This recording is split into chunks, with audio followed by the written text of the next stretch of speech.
હવે જમવાનો ટાઈમ થઈ ગયો છે. સંત શિરોમણી ગુરુ રવિદાસ વિશ્વ મહાપીઠ અમરેલી જિલ્લા દ્વારા આયોજિત તેજસ્વી તાલાવના સન્માન કાર્યક્રમમાં આપણી વચ્ચે ઉપસ્થિત અમારા જિલ્લા ભાજપના પ્રમુખ આદરણીય અતુલભાઈ, પૂર્વ કેબિનેટ મંત્રી, ગઢડામાં જેમણે સારું સુકાન તરીકે, સારા ધારાસભ્ય તરીકે, સારા મંત્રી તરીકે ખૂબ સારી સેવા આપી, આજે પણ ગઢડા એમને યાદ કરે છે એવા આદરણીય વડીલ શ્રી આત્મારામભાઈ પરમાર, સ્ટેજ ઉપર વિરાજમાન ભાઈ શ્રી વિક્રમભાઈ, પૂર્વ ધારાસભ્ય ભાઈ શ્રી મનસુખભાઈ, ભાઈ શ્રી શૈલેષભાઈ, મારા જિલ્લાના મહામંત્રી ભાઈ શ્રી રાજુભાઈ, ભાઈ શ્રી દેવીભાઈ, ભાઈ શ્રી કમલેશભાઈ, ભાઈ શ્રી મુકેશભાઈ, ભાઈ શ્રી મનોજભાઈ, તો સ્ટેજ ઉપર વિરાજમાન સન્માનીય મંચ, પ્રથમ તો ભાણજીભાઈ બગડા, ભાઈ શ્રી જિગ્નેશભાઈને અને શાંતિલાલને અભિનંદન આપવા પડે. એમણે એક સુંદર કાર્યક્રમનું આયોજન કર્યું. પેલા તો મારે સ્નેહીભાઈ ક્ષમા માંગવી પડે, 10 વાગ્યાનો કાર્યક્રમ હતો, હું 5:30 પછી પહોંચ્યો. કારણ કે આત્મારામભાઈ 5 કે 6 કાર્યક્રમ મારા વિસ્તારની અંદર મેં આપણા કાર્યક્રમ હતા, ત્યાં જવું પડે એવું પોઝિશન હતું. અહીંથી 1 વાગ્યાનો સમય મેં સાવરકુંડ લાવ્યો હતો, એ કાંઈ વાગ્યો છે. પણ સમાજ દ્વારા સમાજના તારલાઓનું સન્માન કરવા માટે આવે અને સમાજ એમાં આયોજન કરતું હોય, એ શૈલેષભાઈ સમાજ માટે ખૂબ ગૌરવની વાત છે.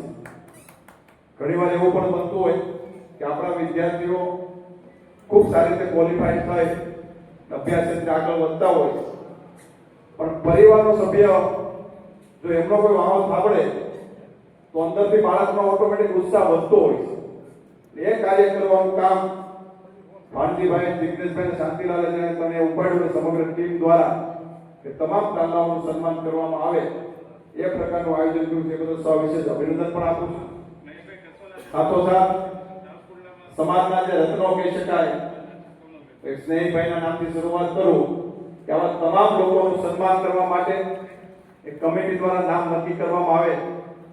સ્નેહીભાઈ તો અમારા અંગે સ્નેહી મિત્ર છે, પણ બધા જ મિત્રોનું જે રીતે શાંતિલાલ તમે જે રીતે નામો નક્કી કર્યા કે પોતાના ક્ષેત્રમાં અલગ અલગ રીતે પોતે પ્રગતિ કરીને આગળ વધતા હોય છે, પણ સવિશેષ આનંદ એ છે કે લગભગ બધા પીએચડી ડોક્ટર નીકળ્યા. એ ખૂબ ગૌરવની વાત છે. દરેક સમાજમાં શિક્ષણ એ મહત્વનો પાયો છે. દરેક સમાજમાં શિક્ષણ હશે તો એ સમાજની પ્રગતિ ક્યારેય કોઈ રોકી નહીં શકે. કારણ કે શિક્ષણ એ તમારી મારી બધા માટે મહત્વની કડી છે. અને શિક્ષણ જો આપણામાં હશે તો ઓટોમેટિક આપણે સમાજને તો રાહ બતાવી શકશું, આપણા વિસ્તારને બતાવી શકશું, રાજ્યને અને દેશને પણ આપણે નવી દિશા આપી શકશું. એ સમાજ માટે શિક્ષણ ખૂબ મહત્વની ભૂમિકા ભજવે છે. જે રીતે કોઈ પીએચડી થયા છે, કોઈ ડોક્ટરો બન્યા છે, કોઈ એન્જિનિયરો બન્યા છે, પણ એમના પરિવારના સભ્યોએ એ બનાવવા માટે ખૂબ મોટો ભોગ પણ આપ્યો છે.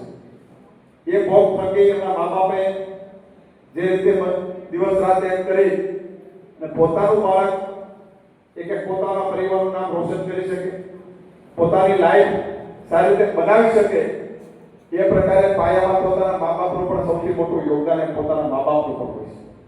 ઘણી વાર આપણે ભૂલી જતા હોઈએ છીએ. આપણા મનમાં એવું થતું હોય છે કે હું હોશિયાર છું અને મારા કારણે હું આટલો આગળ વધી ગયો છું, પણ એમના ખર્ચ કરવા માટેની વ્યવસ્થા જો મા બાપ નોકરી હોય તો તમે ગમે તેટલા હોશિયાર હોય એ હોશિયારી તમારી ક્યાંય કામ લાગતી નથી. મિત્રો, આપણા સંસ્કાર, આપણો પરિવાર, આપણો સમાજ, આપણો દેશ એક કાયમિક માટે આપણે ગમે તેટલી પ્રગતિ કરીએ, દેશ પ્રત્યે પ્રેમ એક કાયમિક માટે આપણે અંદરની જ્યોત એ જાગતી રહેવી જોઈએ. એ એટલા જ આપણા માટે ખૂબ જરૂરી છે. કારણ કે દેશની પ્રગતિ ક્યારે થશે કે દેશનો યુવાન, દેશનો નાગરિક એ પ્રગતિ કરતો હોય છે ત્યારે દેશની પ્રગતિ થવાની હોય છે. તો એ પ્રકારે જો આપણે સમાજ માટે કાંઈ ને કાંઈ સેવારૂપ કાર્ય કરતા હોય એમાં પણ આપણે સહભાગી બનવું જોઈએ. મારે શાંતિલાલને સવિશેષ અભિનંદન એ માટે આપવા છે કે કોઈને કોઈ કાર્યક્રમ થકી સમાજના વિદ્યાર્થીઓના, સમાજના આગેવાનોનું સન્માન માટેના કંઈ પણ વાત આવે તો સ્નેહને સૌથી પહેલા શાંતિલાલે કહ્યું હોય કે કોઈ પણ કાર્યક્રમ હશે એ જેમત હું પાડી દે ખર્ચ હું કરે આ મારા ભાઈ કાયમી માટે અમારા શાંતિલાલની આ વ્યવસ્થા હોય છે. ઘણીવાર કાર્યક્રમોનું જ આયોજન થાય પણ કાર્યક્રમની રૂપરેખા ના હોય તો કાર્યક્રમ સક્સેસ ક્યારેય જતા નથી. પણ કાર્યક્રમનું પ્લાનિંગ સાથે જો આયોજન થાય, ભાણજીભાઈ દિગ્નેશભાઈ સમગ્ર ટીમ ઘણા દિવસથી ખૂબ મહેનત કરતા હતા. એ મહેનત થકી આજે એક સુંદર કાર્યક્રમનું આયોજન પણ થયું છે. મિત્રો, આપણે બધાએ જે રીતે અત્યારની પરિસ્થિતિમાં શિક્ષણ માટે કામ કરતા હોય છે, કોઈ સમાજ માટે કામ કરતા હોય છે, કોઈ દેશ માટે કામ કરતા હોય છે, પણ સાથોસાથ અત્યારની પરિસ્થિતિમાં મારે તમે મેસેજ પણ આપો છે કે જે રીતે નરેન્દ્રભાઈ મોદી સાહેબ દ્વારા સમગ્ર ભારતમાં દરેક નાગરિકોને અપીલ કરવામાં આવે છે. અત્યારની પરિસ્થિતિ આપણે જોઈ રહ્યા છીએ કે ગ્લોબલ વોર્મિંગના કારણે ગરમીના પ્રમાણો ખૂબ વધી રહ્યા છે, વાતાવરણ ખૂબ બધા ચેન્જ થઈ રહ્યા છે. આપણે તો ભાગ્યશાળી છીએ કે આપણા વિસ્તારમાં બધી વાવણી થઈ ગઈ છે. અત્યારની પરિસ્થિતિમાં આ બધા સામે ટકવા માટે જે રીતે નરેન્દ્રભાઈ મોદી સાહેબ કાયમી માટે કહેતા હોય છે કે એક પેડ માં કે નામ, આ કન્સેપ્ટને આપણે બધા આપણા જીવનની અંદર ઉતારવો પડશે. આપણે એ માટે ઉતારવો પડશે કે માણસ જન્મે અને મરે, જ્યારે માણસ મૃત્યુ પામે, એમના વચ્ચે વૃક્ષની ખૂબ મોટી મહત્વની કડી રહેલી છે. આપણે ગમે તેટલા એસી લગાવી દઈશું, પણ જો બહાર તમે વૃક્ષ વાવેલું છે તેના સાયડે બેસશો તો એના જેવો છાંયો તમને ક્યાંય નહીં મળે. હું તમને એ કહેવા માંગુ છું કે જન્મ અને મરણ વચ્ચે મહત્વની કડી એ માટે છે, જ્યારે પણ બાળક જન્મે, કોઈ પણ જન્મ લે તો સૌથી પહેલા માતા એના ઘોડિયામાં બાળકને સુવડાવે છે. અને પહેલાના ઘોડિયા લાકડાના હતા. માણસનું મૃત્યુ થાય તેમને જે ચિતા ઉપર સુવડાવવામાં આવે છે એમાં પણ લાકડાનો યુઝ કરવામાં આવે છે. એટલે જન્મ અને મરણ બંને વચ્ચેના મહત્વની કડી છે. મિત્રો, આપણે પૃથ્વી પર જન્મ લીધો હોય ત્યારે કાંઈ તો કાંઈ દરેક વ્યક્તિએ પોતાના નામે 5 વૃક્ષો વાવીને ઉછેરવા જોઈએ, જેથી કરીને આપણા ગ્લોબલ વોર્મિંગની પરિસ્થિતિ જે બદલાઈ રહી છે એમાં ખૂબ સારી રીતે આપણે સહભાગી બની શકીએ. એ પ્રકારે આપણે સૌ સાથે મળીને નરેન્દ્રભાઈના સૂત્રને આપણે સાર્થક કરીએ. હું તો શાંતિલાલને વિનંતી કરું છું કે આગામી કાર્યક્રમો સન્માનનો કાર્યક્રમો થાય, પણ સાથોસાથ દરેક વ્યક્તિનું સન્માન કરો, એમને વૃક્ષ આપવા માંગી આવે, જેથી કરીને એમનો ઉછેર પણ કરે અને બીજાને આપણે સાઈડો પણ આપી શકીએ. કારણ કે આપણે ભૂતકાળમાં જોતા આપણે છેડાપાળે પણ આપણે વૃક્ષો વાવતા, જ્યારે પણ પોપટાનું થાય તો નીચે બેસીને આપણે બહાર થતા. આ પ્રકારની પરિસ્થિતિનું પરિવાર આપણે નિર્માણ કરવું જરૂરી છે. વિશેષ સમય લેતો નથી, પણ સમગ્ર ટીમને હું અભિનંદન આપું છું કે ચૂંટાયેલી પાક હોય, સંગઠનના હોદ્દેદારો હોય, સમાજના રત્નો હોય, સમાજના બાળકો, વિદ્યાર્થીઓ હોય, એમનું સન્માન કરવા માટેનું કાર્ય આ ટીમ ક્યારેય ભૂલતી નથી.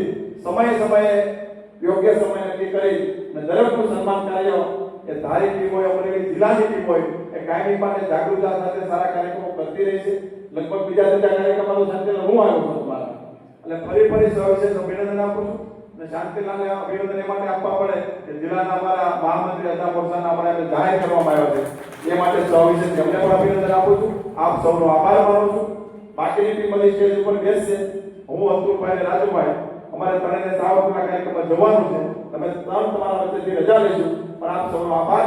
અસ્તુ વંદે માતરમ. ભારત માતા કી જય.